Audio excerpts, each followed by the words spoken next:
it's actually moving, and most importantly, it actually is going to be pure blood, which means it's super duper squishy, and it's very funny to see it because it like jiggles. But other than that, he is going to be our biggest one. And the one that you see with that's actually resting right now with its back out of the water is actually going to be Oliver. He's going to be the other guy that we have in here. Now Oliver is actually has a pretty funny story. He was actually born in SeaWorld San Antonio, and then he moved to SeaWorld Orlando later, and now he moved here to SeaWorld San Diego. Now, okay, he was a bit of a troublemaker in all the other parks, but here he seems to actually get mellowed out because we actually have way more attention and like more care that we can actually give him, as the other parks have way more animals. And now, of course, this one right here is actually going to be one of our other whales. Once again, we have 3 total whales in here. Now, again, as they do go up, I'm going to see if I can try to talk to them so you can actually see them. I'll speak about them.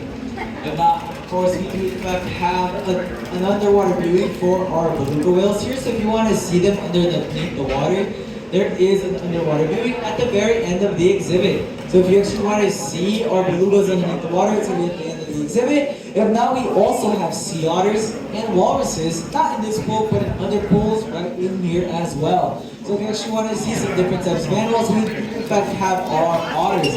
Now all the otters you'll see are actually going to all be rescues or orphans. So please make sure to give them a lot of love. And of course we also have walruses. Now our walruses are surprisingly huge. So if you want to see our walruses, they're at the very end. Please continue moving. And if you want to see the underwater viewing, once again, it's at the very end. Now they're all out right now. It's technically still summertime for our animals. Because if you didn't know, our animals here, specifically the beluga whales, actually live in the Arctic Circle, which means that they're going to live in the north side of the planet, which means that they'll actually never go past down the equator. So they'll never actually live in Antarctica.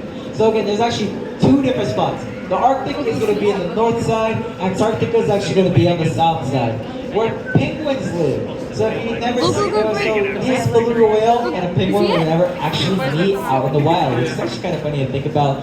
Now because of that, these animals here actually have a very unique cycle where of course they actually will live primarily near the surface.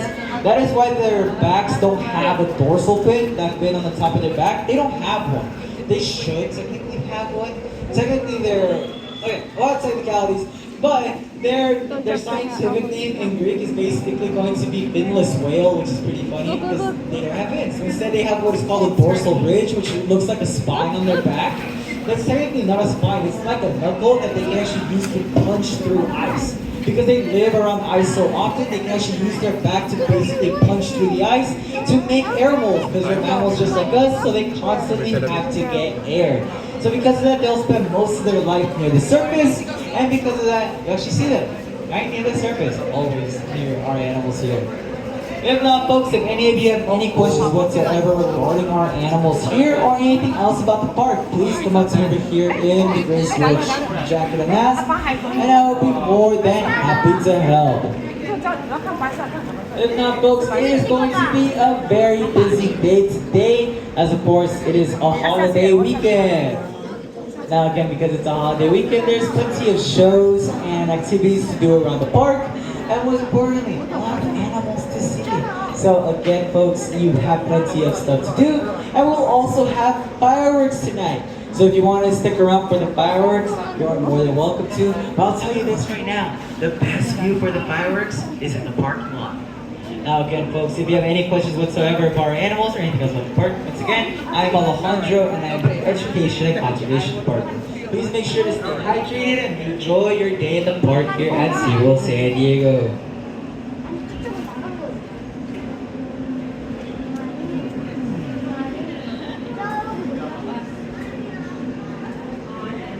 Take that.